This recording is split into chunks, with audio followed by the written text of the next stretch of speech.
It's a year-long thing, and at the very beginning of this, my wife had told me when the year is up, we can maybe call, we can maybe start over as friends, and that's really where that was left. We can never fully make up for the damage done or things like that, but whatever we can do, we want to be available to actually do anything that the person's willing for us to do. She leans back and she goes, one day you're going to be a pastor. She said that to me when I'm 18, just getting out of jail. But my reaction at the time was not wholesome, and it wasn't good. And I was actually very angry with her, and that was it. And one of the messages that I kept hearing was a calling to ministry, that this was something God wanted me to do. And I have to tell you, I was very reluctant. Coming to a place of recognizing I want Jesus alone to be in control of my life. Everything I've done has made a wreck out of my life. And I think that there are many people that are in a place where you're looking back and you're like, yep. I wrestled with worthiness and God, can you really use me? I mean, here I am in my experience when I was in third grade and I couldn't even read. And now you want me to teach a book and teach your word and preach it. I think that's the biggest parting of the Red Sea right there. Yeah. That you got unanimous 100% vote in favor of you coming on staff as the lead pastor. That's incredible. Welcome to the Love and Truth Network podcast, your guide for hope and healing in a hurting world searching for truth. Here we explore God's extraordinary design for biblical sexuality, identity, and authentic community.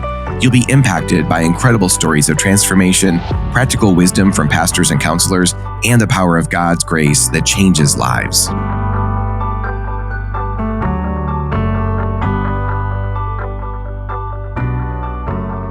Well, hey, everybody. Thank you so much for joining us again for this second episode with Tony of the Love and Truth Network podcast. We're glad that you've tuned back in together with us. And if you did not listen to last week's episode, I would encourage you to go back, even right now, just go back to that episode, or at least when you get done with this episode, and listen to that, because it was in that last episode that Tony really unpacked his story. We talked about that for the full hour, really, and how God has been at work in his life, and really, again, just a powerful story of transformation. And so today we want to pick up, though, on a little bit more of that story. I would love for Tony to explain a little bit more about how he and his wife were able to reconcile, how that began to move into really sensing God's call toward ministry, and kind of what that looks like. And then we just have a lot of other content to chat about. So thanks again for joining us. Tony, thank you for joining us as well. Yeah, of course. It's an honor to be back. Thank you.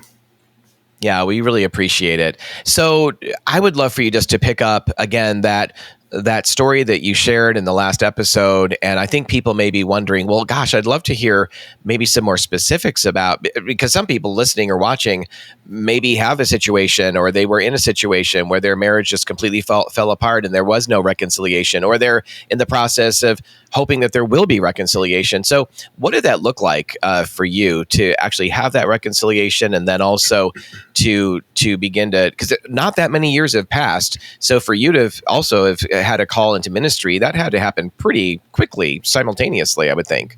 Yeah. So yeah, it really did. Sort of picking up where I was at, in 2019, I'm in this year-long Christ-centered recovery program for men wrestling with addiction and all sorts of hardships in their lives. And it's a year-long thing. And at the very beginning of this, my wife had told me when the year is up, we can maybe call, we can maybe start over as friends. And that's really where that was left. And rightly so. I mean, at that point, in my life at the very beginning, start of the race in recovery, nobody knew. We didn't know how this was going to turn out. I wasn't sure I was going to be sold in recovery at that point either, but that's sort of where it began. So in a last-ditch effort, I said, can I write letters? And she said yes, probably only because I hadn't done anything that I said I was ever going to do. So that's what I started to do. I began to write letters to my wife, and I shared a little bit about that, but it was really through those letters that we began to reconcile. The beautiful thing I've come to realize really about letters is that what makes letters so effective, the reason they can be so effective, at least one of the reasons, is because there's no burden to respond. we're in a podcast, right? I'm going to say something, you're going to say something. You ask a question, I'm going to answer it. Yeah. The same goes for if you're on the phone, or especially if you're in person. But with a letter, you can write and get out, and you can change, you can shift, you can reword, you can rewrite, you can do all those things. And once you've got what you want to say and how you want to say it, you can send it off. And now that person has a lot of options when they receive it. They could not read it. They could read it. They could all these sort of things. So, but the and beauty they can of sit it, with it, even the content of it, for a long time, right? right? Yeah, and could respond later, or in other ways. So, there was really this beautiful thing. But really, what it allows you to do, at least with our experience with myself and my wife, and part of our reconciliation process, but it really helped us to be able to process as we're writing to one another and as we're reading what each other had written. A lot of those things, maybe I'd argue all of those things, could easily ignite an argument had we been in person or on the phone. Sure. And there was some pen wars. I remember getting some letters when I was in the program, and I would often open them and read them in the case manager's office, sort of privately between him and I, because I really had began to build a relationship with him, and we were praying together and doing all these things. And he was very in on what this reconciliation process was looking like and where it was going. And we would pray. And I remember one time I got a letter, and right on the outside of the letter, it said, "Sorry, had to keep it real." And that's what it says on the outside of this envelope. Yep. So that was one Buckle I definitely read in his office, But really, that's how we had to talk about the hard stuff. And this was a great way for us to do it. And it opened the door for then where she felt comfortable talking on the phone. And then we were talking a little more on the phone, and we'd sort of process the bigger things, with the letters. And then that led to sort of coming and visiting and all these sort of things. So throughout this whole process, I'm, full speed into the recovery program.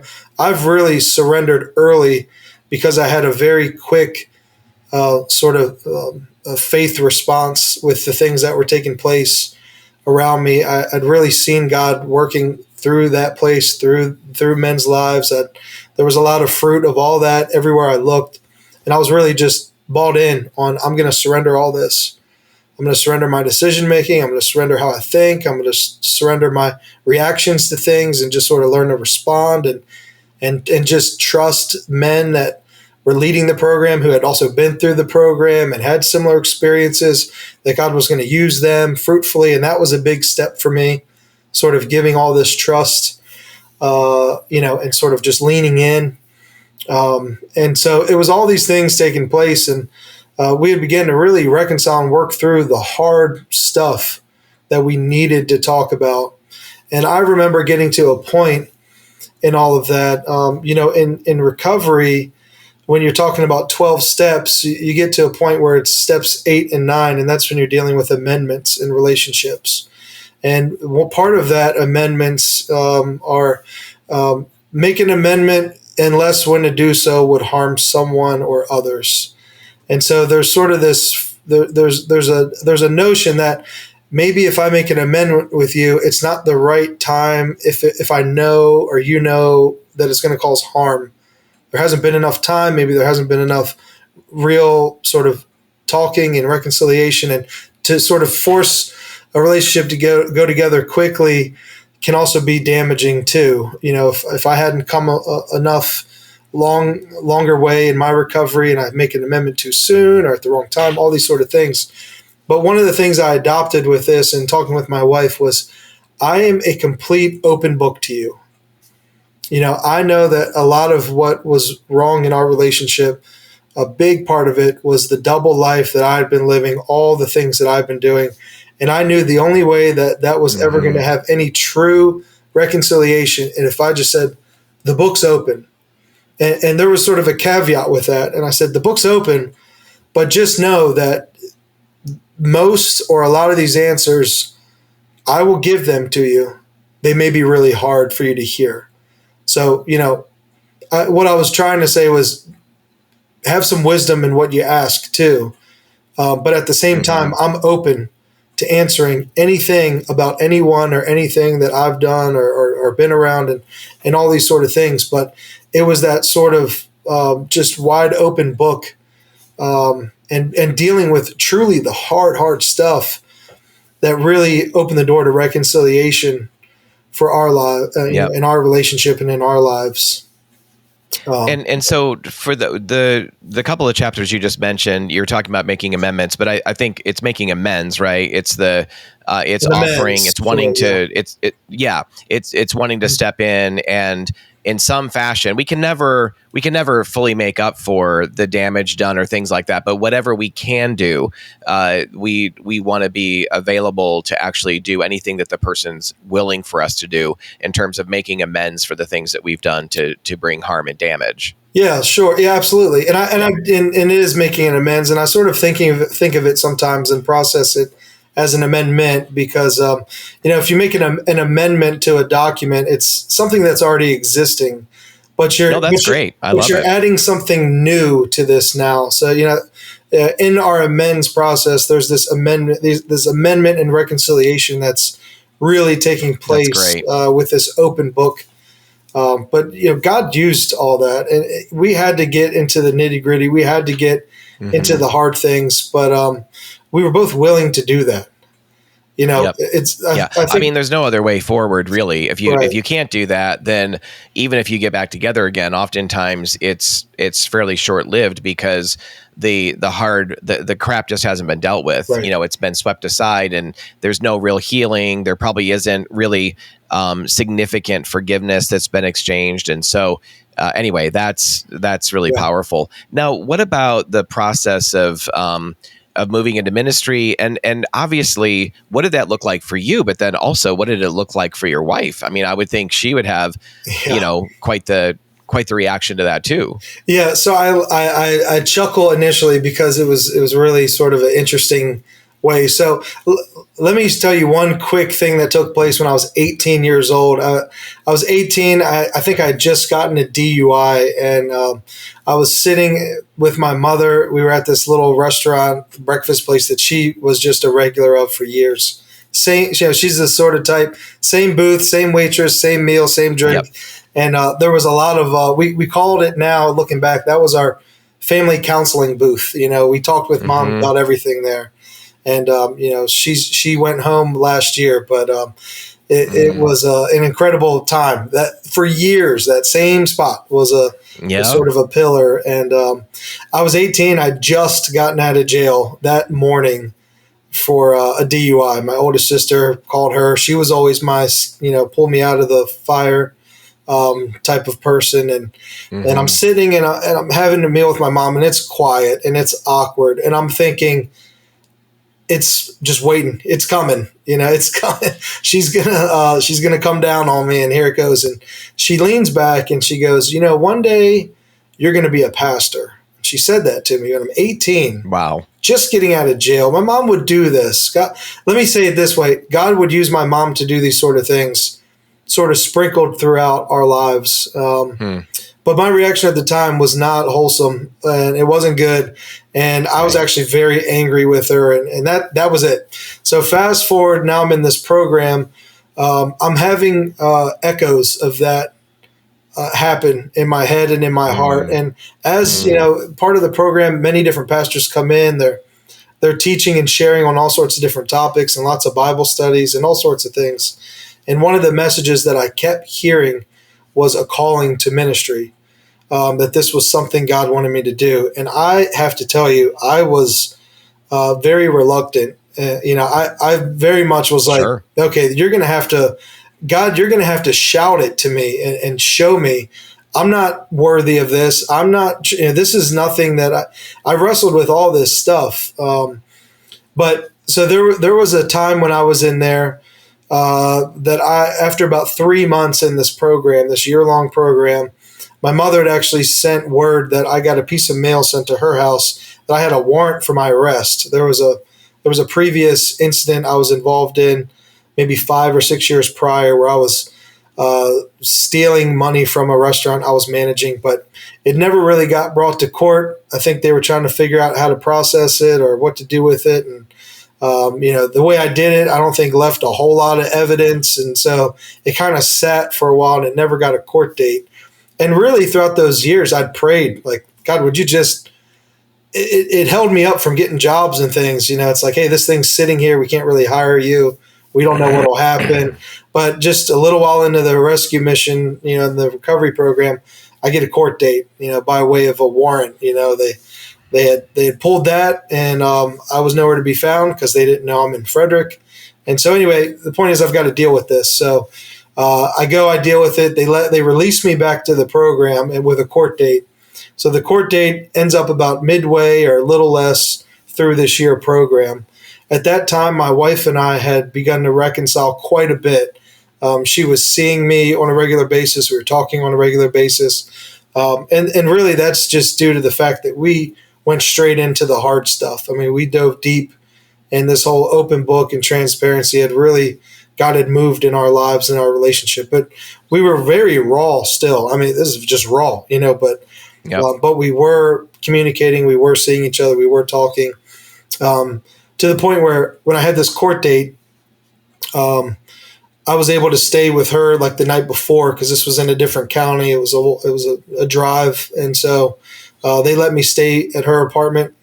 I stayed there, and this is a Sunday night. Now I'm waking up Monday, and I've got my court date Monday. And I had a lawyer. The prognosis of this was you're probably going to do a year in jail. You might do 2, but you're probably going to get at least a year in jail. There's just been too many things, and that's just kind of what we were looking at. And so we're all going into it, myself, my wife, this recovery program with that in mind. I'd never done that much time in jail consecutively ever. So this was a big thing. It's like, well, if I'm going to face the music, I'm going to face all the music. I'm not running. I'm going to deal with this. I'm going to go through. And but that's what we were heading into. So I wake up that Monday morning. I'm headed off to court in a couple hours. My wife is waking up, getting ready for her dental hygiene work. And I hear her pacing. This is a tiny little basement apartment. And has this, the hallway's maybe 5 feet, and she's pacing back and forth, and she's just going, oh my gosh, oh my gosh, oh my gosh, oh my gosh. And I sort of get up and go, what's going on? What's going on? Why, what are you doing? What are you so upset about? And she holds up a stick and says, we're pregnant. And I go, wow. Okay. My only response in shock was, let's just pray. Let's just pray. And let me say this, the night before when I was staying with her, it was one of those moments where my heart is beating so fast because I want to share something with her, but I'm not sure if I want to. And what I wanted to share with her was at that time, I felt like God was beginning to call me to ministry. And so I shared that with her. I said, I got to get this off my chest. And I said, hey, I just want you to know that I sort of feel this call towards ministry.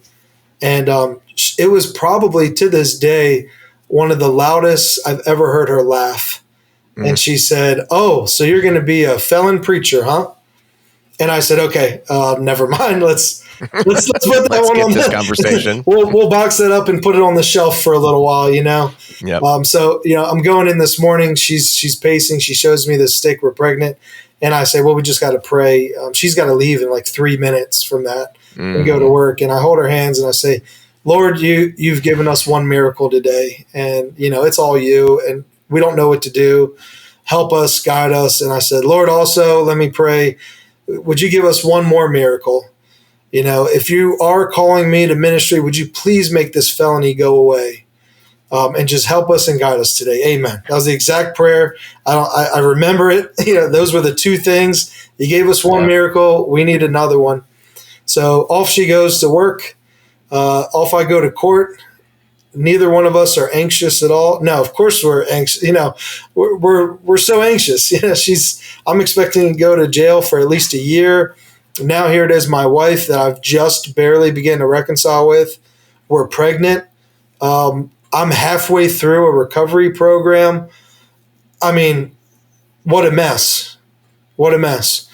And I get into the court, and the way it's looking is I'm actually going to go to jail probably for a little longer than a year. is what the lawyer's saying. It's taking a while, but that's what it seems to be landing on. And we're heading into where the judge is going to sentence me. And I'd gotten a couple letters, one from the program, one from one of the volunteers, and another one from the pastor of the church that mentored me. And he was actually the pastor, the minister of the church in which I serve now. And he had written me a letter, and the judge didn't see it, but he opened it just before doing this. And I don't know what the letter said. I still don't know what the letter said. I'm pretty sure the judge had the only copy of the letter. But whatever it said, it caused the judge to reconsider. And what they ended up doing was releasing me back to the program. And the judge also said, here's the deal. I'm charging you with this felony. It's going to be on your record. I'm going to let you go back and finish this program, though. If you finish the program, and if you finish the probation I'm giving you, a year from now, I will allow you to come back before this court, and I will consider changing the felony to what's called a PBJ, a probation before judgment. And with a PBJ, that after 3 years of not getting in any trouble can be completely wiped off your record clean. So there'd be no felony, there'd be no anything. So God didn't take the felony away that morning, but he gave me the opportunity for that felony to go away. Wow. And by the way, having lived within the court system, I'll say, having been in trouble all my life around people that were in trouble, nobody's ever heard of this sort of thing taking place in court. Your audience, anybody knows anything, they're going to go, I've never heard of that. I've never heard of it still yet. I mean, that's the only instance so anyway, he gave me the opportunity to do that. And in my eyes, I went, that's a direct answer to prayer, because the way I asked God was, if you want me to do this, if it truly is you calling me to ministry, take away this felony. And he made a path for that to happen. And that was a miracle. And so from that point forward, I sort of heard the voice and the call a lot clearer than I did. And I changed my prayer from, Lord, are you, to, okay, Lord, show me when and where and how. And I got specific with my prayer. Well, the last month of this 12-month, 1-year program, you can begin to work. And I had begun to sort of get a place and a job working in a restaurant world, selling, regional sales, food distribution sort of thing. And, that was sort of the world I was used to. And so I'm getting a job about to start in that field. And the pastor at the time of my church that was mentoring me and all these things started asking questions. He had begun to really mentor me quite a bit with the child that was coming, and, in marriage reconciliation. He was a big part of how God helped me and helped our relationship and prepared me and all these sort of things. And he began to ask questions about, like, well, what are you going to do for work and all this? And for him, those questions seemed like, okay, he usually doesn't ask those sort of questions, but he was.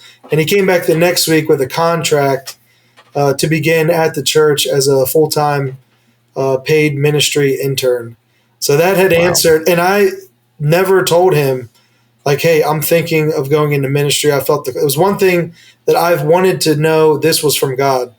So I didn't talk about it with a lot of people, especially given my wife's response previously. I sort of kept it to my chest, and I said, God, this is God. You've got to tell me clearly. And so I was praying, okay, Lord, show me when and where and how. And then a week later, he came back with a contract that answered the when and the where and the how and all those sort of things. So that's how I got my call answered and got my foot in the door into ministry. Well, that's such a beautiful way that God opened up an opportunity before you went even back into the restaurant business. Because, anybody that's been around the restaurant business much, that obviously not everybody in the restaurant business is dealing with a drug issue, but it's pretty prevalent in that kind of line of work, and there's just a lot of substance abuse in that space, and so God opened up a door for you to move into ministry, but also closed a door, I think, to even give you more time to heal and really get on your 2 feet and pursue greater degrees of freedom and wholeness and sobriety and all that. So that's so great. So what did your wife think when you went home and told her about what the pastor was offering? Well, when the thing happened with court, she was a little more, she was a little less hesitant. I won't say more on board. She was not quite on board, but she was less hesitant. And, rightly so for a lot of reasons, but as was I. I mean, I was running from this. I was really praying and wrestling and saying, Lord, you've really got to make this very, very obvious to me. I wrestled with worthiness and God, can you really use me? I mean, here I am in my experience when I was in third grade and I couldn't even read. And now you want me to teach a book, and teach your word and preach it. And, it's just all the things. And she, though, at that point, we both had experienced enough of God's working out these incredible miracles in our lives. So there was not a no to any of this. It was God, keep showing us so we can be encouraged to keep moving forward a little bit. Yeah. And that's kind of where we both stood with it. Wow. And so what year did you actually join as full-time staff at the church? Yes. So I started in January of 2020, and that was when my full year of the program, I'd graduated as well. So I was starting sort of part-time as a ministry intern, as it were. And then a lot of big things happened at that time. January 2020, I begin this. Oh my gosh! Well, I begin this the worst ministry. time ever. It seems like to be a pastor with COVID. Oh, yeah. So many things. So I'm moving home. That's a big thing in my life, because here's this renewed new marriage with all the amends and amendments and all the things that had taken place. All the big question marks still out there. But I moved back home with the idea to try to move back to Frederick as quick as possible to, just start a life up there. And we were all on board with that. And so that's what's happening in January. I'm starting this new career in the church, trying to navigate what that is. I'm also going back to school, and I began an academic journey, which landed me in seminary and all these things that I've been doing for many years now. But then February, just a few weeks later, our daughter's born. And then March is when COVID happens and the world seemingly shuts down. And, in all these different wrestlings, it's like everything got hypersensitive for everybody, because now we're sort of trapped, it feels like. And for a person newer in recovery, and I'm in this new environment, and I'm with this renewed marriage, and now I'm a dad, and now I'm in ministry all of a sudden, it seemed like, and now I can't really go anywhere. I'm like, man, this is just so much to have to work through. And really it was a testing ground is your recovery authentic? Was one of the things that was really, are you really the husband? Are you really the father that I'm calling you to be? Are you really willing to continue to sort of surrender and lay down and, keep moving forward and leaning into God? And it was, all of that was brought right to our surface under all those conditions and experiences. So it was really an interesting time. All these big changes were taking place. And another huge change was, at some point down the road, you actually took over as the lead pastor, right? I did. So, and it wouldn't be that much longer. It just seems like all these big things happen. So this is the beginning of 2020. In the midst of that, when our daughter turned 1 in the beginning of February of 2021, just a couple weeks later, she had some problems walking, and she was an early walker. And my wife, with a background before dental hygiene, was in recreational therapy, and she has this incredible intuition. And so we went and got this investigated, and it turned out our daughter had cancer on her spine, and we were wrestling through this. This was a big part of our. So it felt like every year, we had and have, even so to this point where we're at today, there's these big, huge boulders of challenges that sort of test and sort of bring to the realization, is all of this authentic in how you guys are walking and your faith? And that was the first real big well, COVID it was the first big real faith test and sort of the situation it brought us into. But this was another huge thing. And, the long of it, the short of it, rather, is that our daughter is completely healthy now. It's all a miracle. She had a tumor on her spine that caused her where she couldn't walk anymore. And it was moving quickly and affecting it was moving north up her body, and she was losing both ability in both legs and elsewhere. And God intervened. It so happened that the doctor that we had in children's in DC was the doctor that specializes in that particular type of rare child cancer and all the things. But I share that because there's all these big experiences that took place in a short period of time, but the church and the church elders and the church goers and members of our church witnessed how Joanna and I walked through these things. And that was a big part, I think, of sort of my calling to be deeper, and yes, for sure, being in a fuller role in our church. So the internship had turned towards the end of 2020 into a full-time sort of associate minister position here. And then it was apparent towards the beginning or mid of 21 that the current lead pastor was going to be moving back towards the Midwest where he was from. And they had brought in a couple other ministers and who had all the things. Mind you, I'm in the middle of Bible school at the time. I had wrapped up quickly a 2-year degree in psychology that I had started years earlier. I always like to share. It took me 16 years to get a 2-year degree, but yeah, I got it. And God's good. You got it. Since then, I've had wrapping up. I'm one course away from wrapping up a master's in biblical study and apologetics. But There's been a lot of seminary and Bible study and all the things. Lots of Greek and Hebrew and apologetics and all the fun stuff. And I've been involved academically since all that time. And but I didn't, in my mind, have the credentials to lead the church in that capacity. So the couple guys they brought in, they had the things I didn't. They had all the years of experience. They had all the academics. They'd been doing it. But after those two guys came, great ministers, great leaders, great servants in the church. It was just apparent they weren't a fit for these people. And, at the time I was doing a lot of preaching because the lead minister was getting ready to move. And so I was doing quite a bit, sort of stepping in. And one of the elders came in one morning as I was making some copies in the office and said, "Hey, we were wondering, how come we haven't seen your resume for the lead role?" And I said, "I don't know why you'd be wondering that." Is what, that I'm not, man, I've just started. I don't, why would you guys? He said, "Well, pray about it with your wife and talk to her about it." So we did, and we came to the conclusion that, okay, well, God wants us to investigate this. So, I moved forward with it and did the same process as all the other ministers. You preach a sermon, the church votes and says, do we want the Peterson family to serve as the lead ministers in the church? And it's sort of the understanding that if you get 75%, 80% of the church to say, yep, then typically that call is sort of confirmed.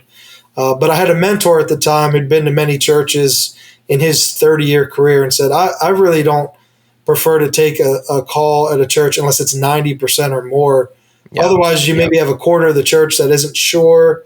And I said, okay, well, that's a great way for me to get out of this because there's no way 90%. You see how I was still wrestling with worthiness and all this sort of thing. That was where my mind frame was. I said, certainly I won't get, this will be my way out. I just wasn't sure I wanted to fully lean into it. Well, come to find out at that time, in the 50-year history of our church, it was the first time ever for a minister or elder got a unanimous vote.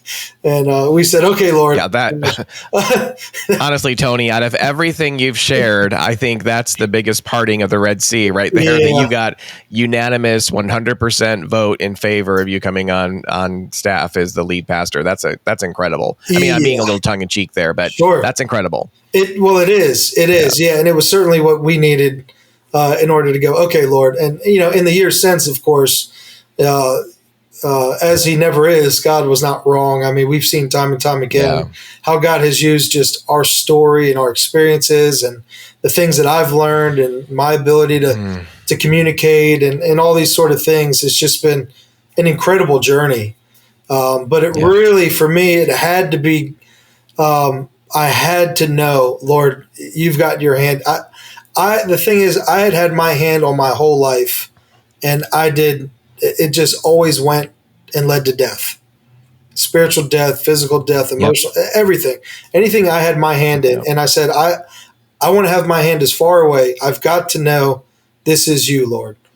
And he made that apparent. And I'm glad that I had the courage and the people around me to encourage me to do it. Yeah, that's right. And I just want to stress again for those listening or viewing this podcast that, just think about what Tony's sharing right there, that coming to a place of recognizing I want Jesus alone to be in control of my life. I just can't. Everything I've done has made a wreck out of my life, and I think that there are many people that are in a place where you're looking back and you're like, "Yep, I lived the same thing, different ways maybe, but lived the same thing." And it wasn't until I surrendered my life to Jesus that anything began to make sense and life began. And just like you're sharing, Tony, it doesn't make life easy. You're still facing some really hard challenges. The Lord does allow testing into our lives for our good and our benefit and the growth of faith, etc.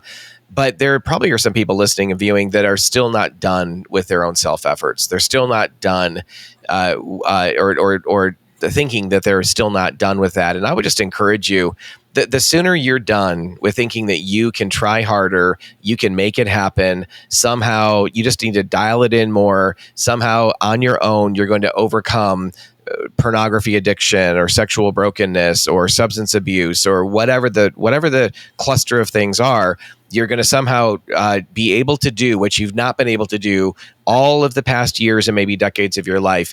I just want to encourage you to be done with that and to surrender fully, not just to Jesus as Savior. I think it's a dual thing. He is Savior and Lord, undoubtedly, but to really come under that full authority of Jesus as Lord and surrender your life and let Him take the reins and be in control of it, because nothing is more fulfilling than Him actually leading your life. So, Tony, there's two things I wanted to still make sure we have time to talk about. One is I want to talk about a little bit about a ministry that you founded, but before we get there, I just want to kind of loop back a little bit to the time that we were sitting in the circle, and I remember so clearly, this is a couple months ago, I remember you with other pastors, and you were to my left, and we were just talking, and the one of the pastors, a couple of pastors that had invited me, I didn't know many people there, not the majority, and I just began to open up and kind of share my own story and what God has been doing in my life and my wife's life and our family, and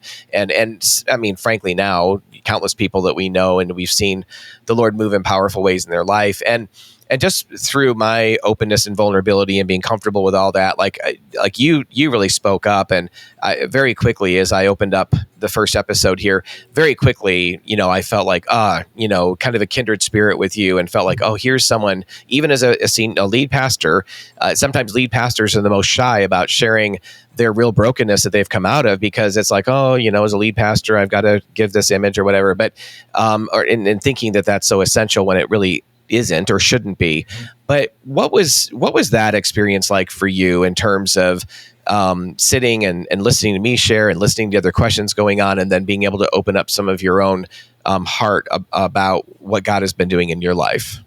Yeah. So it's you're absolutely right in thinking, and often it's sort of like when you're in a servant leadership position, there's almost this unwritten sense, an unspoken sense that I've got to be something, or I've got to portray something, or I've got to sort of have this certain posture in front of everybody.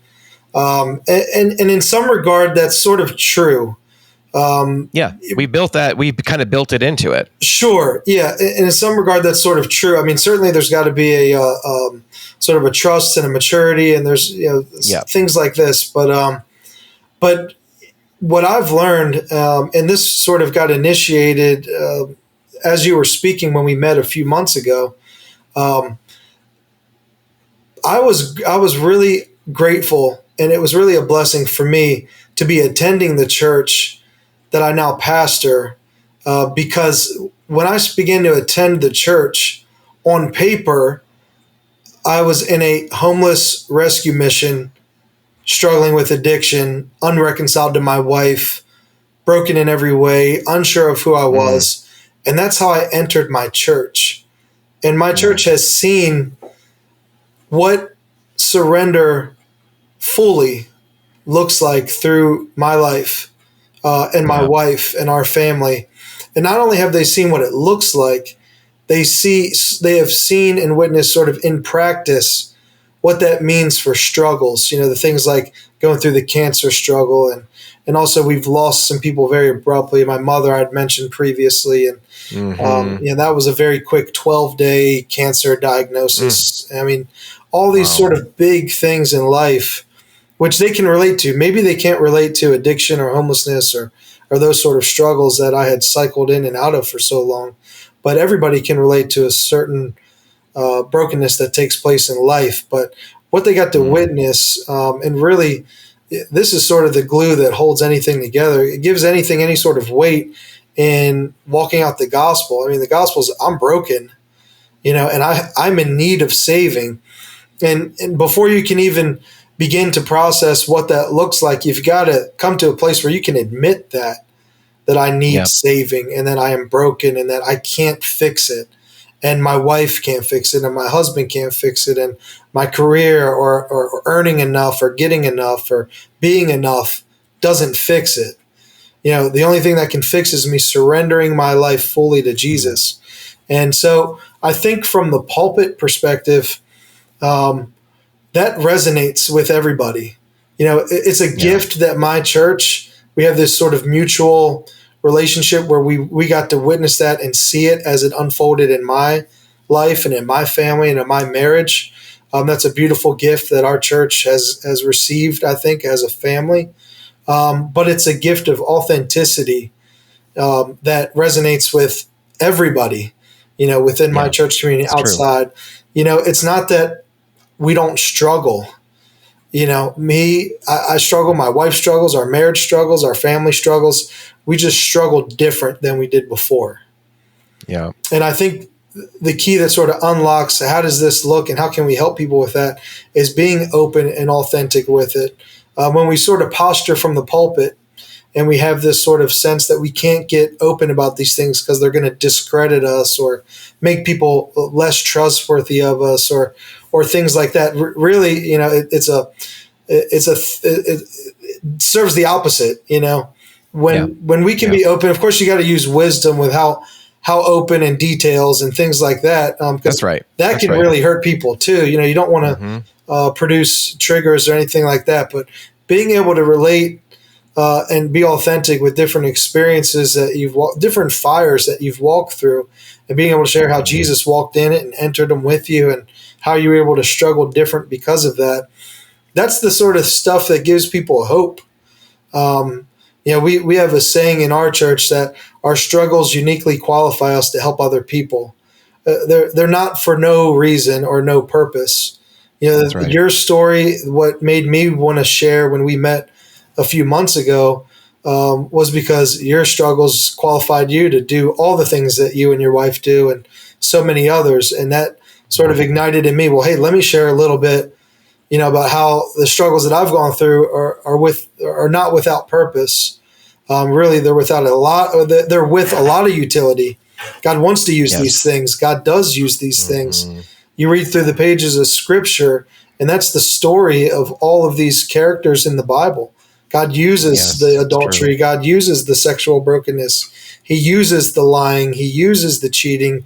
He uses all this brokenness and sin to make a great impact for His kingdom and for the hope that we can walk in and all these sort of things. So really, that's kind of a badge that I try to wear within my ministry. Hey, we are. And of course, part of what you're saying there, I think, is the way He uses all of those things. I mean, it's so true that He does, but He uses those things when we finally surrender to Him. Right. When He finally put them into His hands instead of trying to, meet our own needs and keep solving our issues and struggles our own way. When we finally surrender those to him, he does use those things in powerful ways. And I just thought that same day that I met you and sitting in that circle of pastors, I was also pretty blessed by just the way I've been in groups before with pastors and different pastors events, and it can feel many times like there's a lot of posturing, there's a lot of kind of, I don't know, sort of the feel can be kind of one-upping and Right. and how big the church is and how many this and how many of that, and there's nothing wrong with kind of knowing those things, but I think sometimes as pastors, like anything else, not just pastors, but like anything else, we're kind of bolstered and we're trying to encourage ourselves in our so-called success or whatever, and yet we aren't living very vulnerable lives. That's one of the things I appreciated even about the group that you and I were in and got to share in a little bit, is it just seemed like many of the pastors were, and there weren't that many there, but the circle of pastors just seemed, they asked great questions. It seemed like there was a lot of vulnerability and openness, and that was really encouraging to me.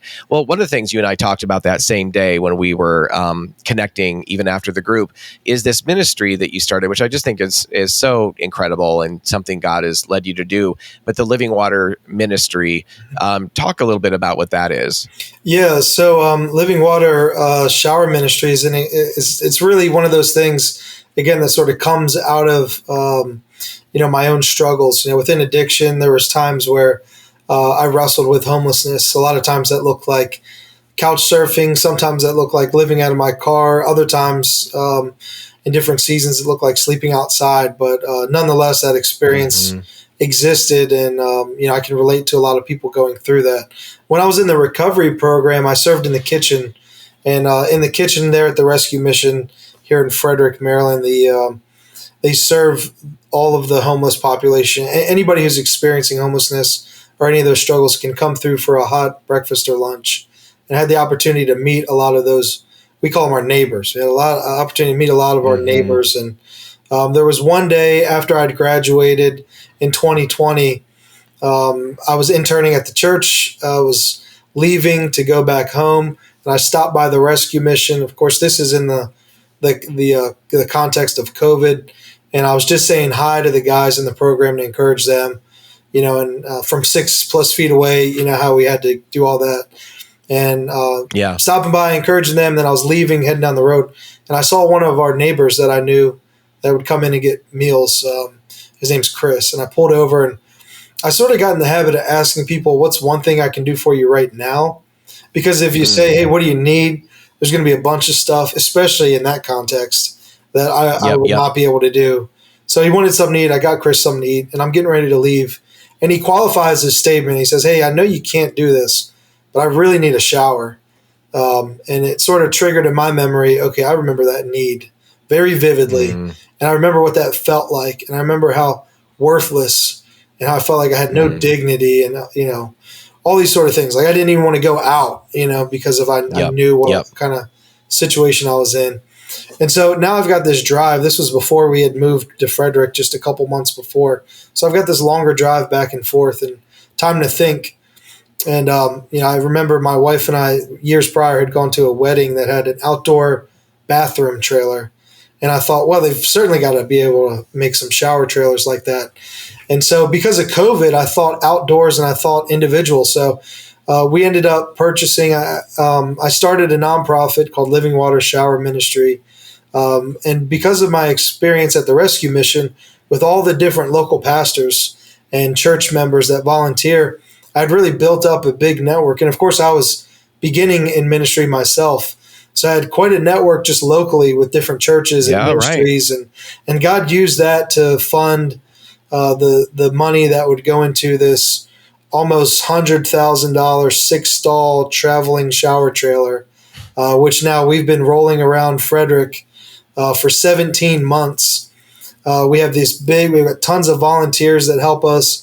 We got a big table that has all sorts of donated hygiene items and clothes and underwear and socks and first aid kits and Bibles and all sorts of things. And we treat our neighbors with a lot of dignity and respect. And we've got incredible volunteers, and we've been at it for 17 months now. And just in those short 17 months, we've been able to provide over 1,600 showers. I think over 25,000 hygiene items, and we've served almost 300 different neighbors just in that little bit of time. But our mission is to meet people's greatest physical need, or meet people's physical needs so we can introduce them to their greatest spiritual need, in Jesus. So, that's the bridge that we use to ask people if we can pray for them, begin conversations, and build relationships, because we know that it's more than just the stuff that's going to help people. Showers and stuff and hygiene and physical needs are absolutely necessary. But in order to sort of really be renewed and reborn, we got to be introduced to Jesus. So this is the ministry that, God used a lot of my struggles, and a lot of our volunteers and other people that work with me have been touched in those ways too. So we get to put our pain to a purpose, and it's really a big, big honor to be able to do that. So great. Well, Tony, for people listening or viewing our podcast, and maybe they heard in what you just shared about Living Water Shower Ministry, and they're interested in, oh my goodness, what a brilliant idea! Could I talk with you more about that, or just talk with you even about your history and maybe some things that they are wrestling with or loved ones are wrestling with? I don't know to what degree you might be open to people reaching out to you, but if you are, what's a way that people can best get in touch with you? Yeah, absolutely. So if people are interested in the shower ministry and or getting in contact with me and learning more about that, we've got a website, livingwatershowers.org. And there's a contact tab there as well, and that all goes right to me. And I'm always happy to entertain questions and comments. And of course, sort of like pastorally, or if anybody has questions about any of my story, I've also got the church website, fcoc.org. And there's a contact tab there as well, and that goes straight to me. And I'm happy to always answer questions and follow up and share a little more, really about anything. So so fcoc.org, and then Living Water Shower Ministry, is that .org? Livingwatershowers.org. Yep. Also livingwatershowers.org. And then obviously, I'm sure you accept donations. Obviously, the church does, but certainly within Living Water Showers, that would be something that I'm sure you're looking for some support and things, donated items or whatever for hygiene, new hygiene products or things of that nature, and a variety of things that. But anyway, people can get on there and kind of find out more information. Yes. But I'm just so grateful, Tony, for everything that you've shared. I wonder, as we wrap up our second episode here, our part 2 episode, is there anything that we haven't quite hit on, or something that you felt like earlier it was kind of a nagging thing maybe you wanted to share, you feel like the Lord may be laying on your heart, kind of anything, closing comments or statements that you just want to leave with some of our viewers or listeners? Yeah, so I appreciate the opportunity to do that. Yeah, I just feel like I think it's important sort of for viewers to know, and really for us to know, you and I and our families to know, like there's really nothing. And so as I measure up and I think about my experiences in my life and all the things the incredible gifts that God allows me to serve in, and all these different things are just amazing. And we're blown away, me and my family, my wife and I, we pinch ourselves every day and say, how in the world did we get here? Being involved in all these different things. It's a blessing we can't quite give justifying words to. And but really the thing that's important is I'm really no different from anybody else. The difference I think that took place in my life was not only divine intervention, because I needed that. I was so spiritually dead in so many ways. I walked so long with a belief in God that I thought was a faith in God, and a faith is an action, and that action I took was surrender, and nothing has changed process-wise for me. Okay, my circumstances have gotten a lot better than they were 6 years ago. My family's better, my relationships are better, my ability to be able to serve is better. All those sort of things are better. But the process hasn't changed. I still wake up every day and go, Lord, help me do what you want me to do. Because if I leave it to myself again, it's going to get messed up, and it's going to get messed up quick.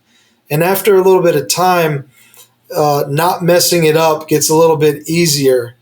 The burden is nowhere near as heavy as it was for so long, the majority of my entire life. But I try to really keep a posture of surrender. And I think that's part of the reason God called me to ministry. I'll attend recovery meetings still monthly. And a lot of times I try not to sort of be forthcoming with the fact that I'm a pastor, because sometimes that just changes the nature. I'm there to be a guy in recovery.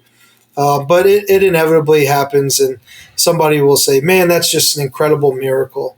And I'm kind of like, man, that's just wild. And maybe your viewers are having that experience. And I say, well, amen. Thank you.